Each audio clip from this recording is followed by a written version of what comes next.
ሀብታም መሆን ከፈለጋችሁ ይህን መጽሐፍ አንብቡ። ሪች ዳድ ፑር ዳድ ስለ ፋይናንሻል ኢንቴሊጀንስ፣ ፋይናንሻሊ ብቁ መሆን ከፈለጋችሁ ስለ ገንዘብ ማወቅ እንዴት እንደሚሰራ እንዴት እንደሚገኝ ጋይስ ይህን መጽሐፍ አንብቡት። ከዚህ መጽሐፍ የወሰድኳቸውን ሌሰኖች በሶስት ክፍሎች አካፍላችኋለሁ። ይሄ ፓርት 1 ነው። እስከ መጨረሻው አብራችሁን ቆዩ።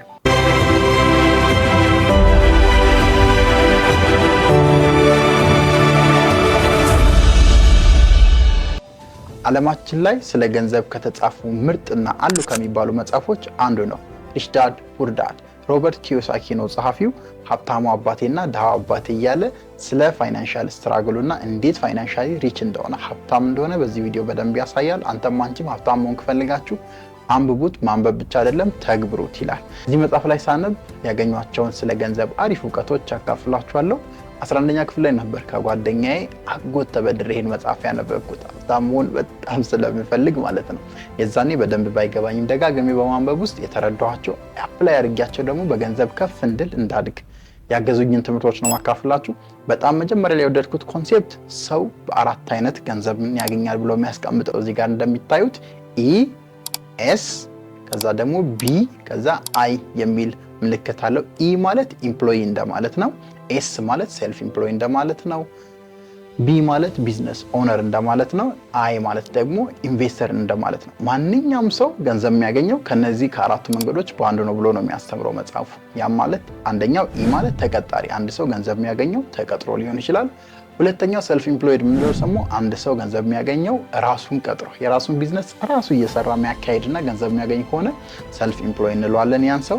ሶስተኛ ላይ ቢ ማለት ደግሞ ቢዝነስ ኦነር ማለት ነው። አንድ ሰው ቢዝነስ ከፍቶ በስሩ ሰራተኞች ቀጥሮ ገንዘብ የሚያገኝ ከሆነ ቢዝነስ ኦነር እንዳለን፣ በዚህ መንገድ ገንዘብ ማግኘት ይችላል። አይ ደግሞ ኢንቨስተር ማለት ነው። ይሄ ደግሞ የራሱን ገንዘብ ኢንቨስት በማድረግ ያለውን ሀብት ያለውን ገንዘብ የሆነ ነገር ላይ ኢንቨስት በማድረግ ገንዘቡ ሌላ ገንዘብ እንዲያመጣ የሚያደርግ ሰው ነው። እናንተ ከነዚህ ውስጥ በየትኛው መንገድ ነው ገንዘብ የምታገኙት? ኮሜንት ላይ ያሳውቁኝ። ይሄ የመጀመሪያ የወደድኩለት ሌሰን ነው። ከዛ በተጨማሪ የመጀመሪያ ክፍል ዛሬ ላይ ማሳያችሁ ላይ 5 ትምህርቶችን ነው ከዛ የወሰድኳቸው ማካፍላችሁ።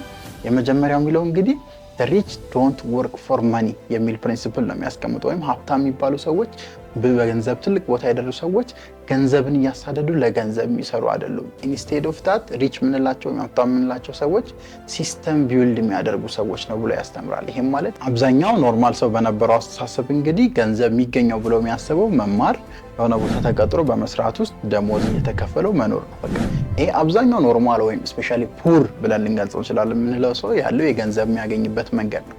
ሀብታሞች ጋር ስትሄዱ ግን እንደዛ አይደለም ይላል። ለምሳሌ በእኔ ኤክስፒሪየንስ ራሱ ባሳያችሁ ትምህርት የተማርኩ ዩኒቨርሲቲ ግራጁዌት ያደረኩ ወርክሾፕ ውስጥ ኢንጂነር ሆኜ ተቀጠርኩ። በዛ መንገድ ገንዘብ ማግኘት ጀመርኩ። አስተማሪ ሆኜ ተቀጠርኩ። በዛ መንገድ ገንዘብ ማግኘት ጀመርኩ። በቃ ተቀጥሬ በዛ ወይ ነው ገንዘብ የሚገኘው ብዬ ማስበው።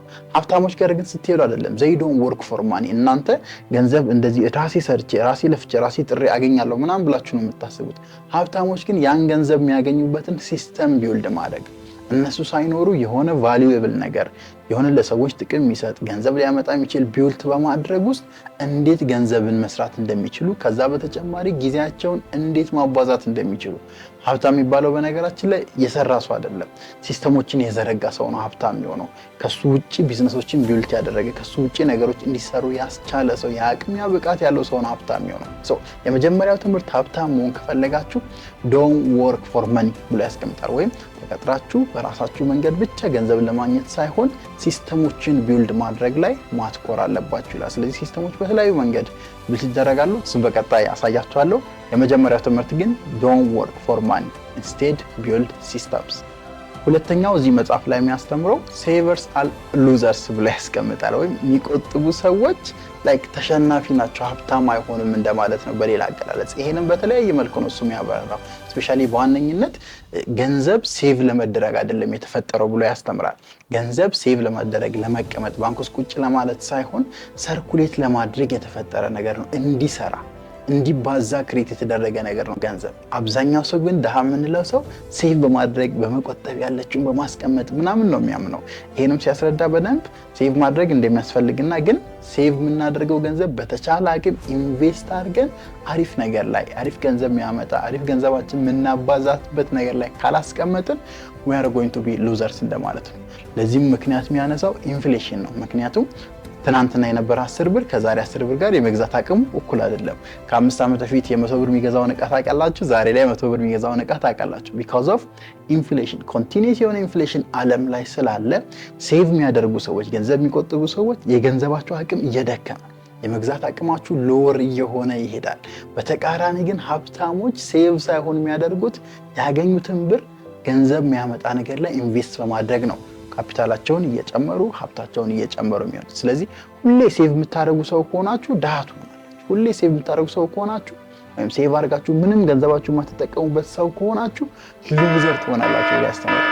በጣም የሚገርም ሀሳብ ነው። ሶ በተቻላችሁ አቅም ሴቭ ያደረጋችሁት ገንዘብም እጅ ላይ ካለ እንዴት ነው ማልቲፕላይ ማድረግ የምችለው? እንዴት ነው እጅ ላይ ያለው ገንዘብ ቶሎ ሌላ ገንዘብ እንዲሰራ ማድረግ የሚችለው? ኢንፍሌሽኑ ወይም የዋጋ ግሽበቱ ሳይበላው ሳይውጥ የመግዛት አቅሙ ሳያሳንስ ብሬን እንዴት ነው ከፍ ማድረግ የሚችለው የሚል አይነት አስተሳሰብ ማይንድ ሴት ሊኖራችሁ ይገባል። በዚህ መንገድ ነው ሀብታም የምትሆኑት። ሁለተኛ ላይ የሚያስተምረው እሱ ነው። ሶስተኛ ላይ ወርክ ቱ ለርን ናት ቱ ኤርን ብላ ያስተምራል። ይሄ ከመጀመሪያ ሀሳብ ጋር በደንብ ይገናኛል።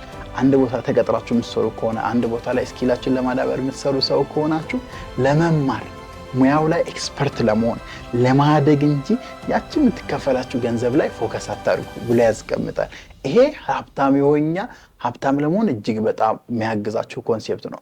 እሱም አንድ ድርጅት ላይ የሽያጭ ሰራተኛ ሆኖ ሲሰራ እንደነበርና እዛ ድርጅት ላይ ሲሰራ በቅጥር ነው የሚሰራው።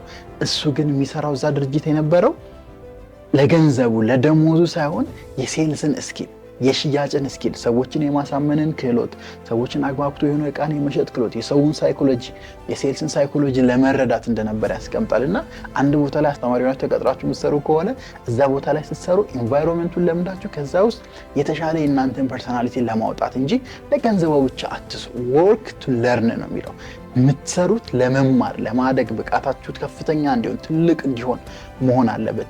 እንደዛ ካልሆነ ድሃ ነው የምትሆኑት። ስለዚህ እርን የምታደርጓትን ብቻ በወር የምትመጣውን ደሞዝ በሳምንት የምትመጣውን በዓመት የምትመጣውን ደሞዝ ብቻ እያሰባችሁ የምትሰሩ ከሆነ የሀብት ማይንድ ሴታችሁ አይገነባም። ነገር ግን እዛ በምትሰሩት ነገር ሙያ አድርጋችሁት ያን ነገር አውቃችሁት እንዴት ማልቲፕላይ እንደምታደርጉት ከሆነ የምታስቡት የምትሰሩት ለመማር ራሳችሁን ብቁ ለማድረግ ለማሳደግ ሞር ከሆነ ሀብታም የመሆን እድላችሁ እየሰፋ ይሄዳል ብሎ ያስቀምጣል። ስለዚህ ወርክ ቱ ለርን ናት ቱ ኤርን። አራተኛ ላይ የሚያስቀምጠው ሪስክን አቮይድ አታርጉ፣ በተቻለ አቅም ማኔጅ ለማድረግ ሞክሮ ብላ ያስቀምጣል። ወይም ሪስክን መጋፈጥ፣ አደጋን መጋፈጥ፣ የሆነ ነገርን ደፍሮ ማድረግ የሀብታም መገለጫ ባህሪ ነው። ይህም ማለት ማኔጅ ማድረግ፣ ካልኩሌት ማድረግ ከምትሰሩ ስራ ለምሳሌ እጃችሁ ላይ 20 ሺህ ብር፣ 30 ሺህ ብር፣ 100 ሺህ ብር አለ፣ 1 ሚሊዮን ብር አለ። የሆነ ነገር መጀመር ፈለጋችሁ፣ ሪስክ አለው ስትጀምሩ፣ ልትከስሩ፣ ገንዘቡን ልታጡ ትችላላችሁ። ግን እሱን ስለምታጡ ብቻ ብላችሁ አለመጀመር ሳይሆን መፍትሄው ጀምራችሁ እንዴት ማኔጅ እንደምታደርጉ አእምሯችሁን ካላዳበራችሁ አእምሯችሁ ላይ ካልሰራችሁ ድሃ ነው የምትሆኑት። አብዛኛው ሰው በነገራችን ላይ ሀብታምና የድሃ ልዩነት ሪስክ ነው እንደምታውቁት። ሀብታም ደፍሮ ባለው ነገር የሆነ ነገር ያደርጋል፣ መስዋዕትነት ይከፍላል፣ የሚከፈለውን ነገር እስከ ጥግ ድረስ ሄዶ ይከፍላል፣ ደን በሀብት ይበለጽጋል። ድሃ ይፈራል፣ ሪስክ መውሰድ አይፈልግም፣ ማኔጅ ማድረግ አይፈልግም፣ ወጥቶ መሞከር አይፈልግም። ሰው እንደታሰረ እዛ ቁጭ እንዳለ እድሜ ያልፋል። ሰው ሪስክን ማኔጅ ማድረግ ሀብታም የምትሆኑበት ምርጡ መንገድ ነው። ሪስክን ካልኩሌት አድርጎ የሆነ ነገር መስራት ኢንስቴድ ኦፍ ቁጭ ከማለት እጅን አጣጥፎ ሌሎችን ከማየት ሪስክን ማኔጅ የሚያደርግ ፐርሰናሊቲ ቢልት አድርጋችሁ በሀብት ራሳችሁን አሳድጉ ብሎ ያስቀምጣል። ተስማማላችሁ? ኮሜንት ላይ አሳውቁኝ። የመጀመሪያው ክፍል የመጨረሻው ሀብታሞች ብዙ ጊዜ የሚያደርጉት ብሎ የሚያስቀምጠው the rich buy asset ብሎ ያስቀምጣል። ወይም ሀብታሞች አሴትን ይገዛሉ። አሴት ማለት በሌላ አገላለጽ ወደ ኪሳችሁ ገንዘብ የሚያመጣ ነገር፣ ወደ ኪሳችሁ ገንዘብን የሚጨምር የሚደምር ነገር ኢንስቴድ ኦፍ ያላችሁን ከመበተን ያላችሁን የሆነ ነገር ላይ ስፔንድ ከማድረግ ይልቅ ወደ ኪስ ገንዘብ የሚጨምርን ነገር ነው ሀብታም ብዙ ጊዜ የሚገዛው ብሎ ያስቀምጣል። ድሃ በተቃራኒው ላያቢሊቲ የሚላቸው ከኪሱ ገንዘብ የሚወስዱ ምንም ገንዘብን ወደሱ የማያመጡ ነገሮች ላይ ነው ያለውን ገንዘብ ኢንቨስት የሚያደርገው። ይሄ ትልቁ የሀብታምና የድሃ ልዩነት።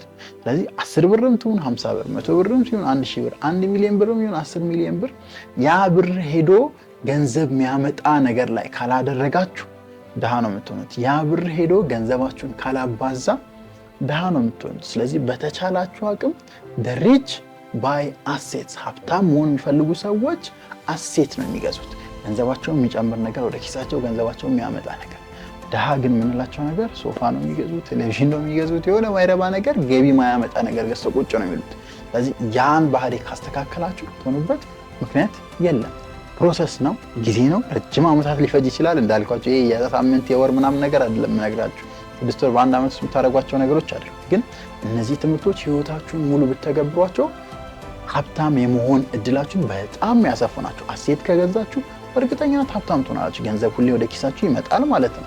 ሰሩ ለመማር ለማደግ ኢንስቴድ ኦፍ ገንዘብ ብላችሁ ሳይሆን ሙያ ለመማር ለመቅሰምና ሙያችሁን ትልቅ ቢዝነስ ለማድረግ የምትሰሩ ሰዎች ከሆናችሁ በእርግጠኝነት ሀብታም ትሆናላችሁ። ምንም ጥያቄ የለም በጊዜ ሂደት። በሌላ በኩል ሴቭ ከማድረግ ይልቅ ሴቭ ያደረጋችሁን ነገር ቶሎ ኢንቨስት አድርጋችሁ ገንዘብ የሚያመጣ ነገር ላይ ካደረጋችሁ በእርግጠኝነት በገንዘብ እያደጋችሁ ነው የምትሄዱት። ኢንስቴድ ኦፍ ራሴ ብቻ ሰርቼ ተቀጥሬ ምናምን ገንዘብ ላምጣ ከሚል አመለካከት ወጣችሁ ሲስተም ቢውልድ ማድረግ እናንተ ሳትኖሩ ጊዜያችሁን አባስታችሁ የምትሰሩ ሰዎች ከሆናችሁ ምንም ጥያቄ የለም ሀብታም ነው የምትሆኑት። ይሄ የመጀመሪያው ክፍል ነው። የትኛው ሞር ተመቻችሁ? የትኛውንስ ሞር እየተገበራችሁ ነው በህይወታችሁ? ሀብታም መሆን የምትፈልጉ ሁለተኛው ክፍል ላይ እንገናኛለን። እስከዛው መልካም ጊዜ። ታላቁ ሊቃውንት ነበርኩኝ። ቴንክ ዩ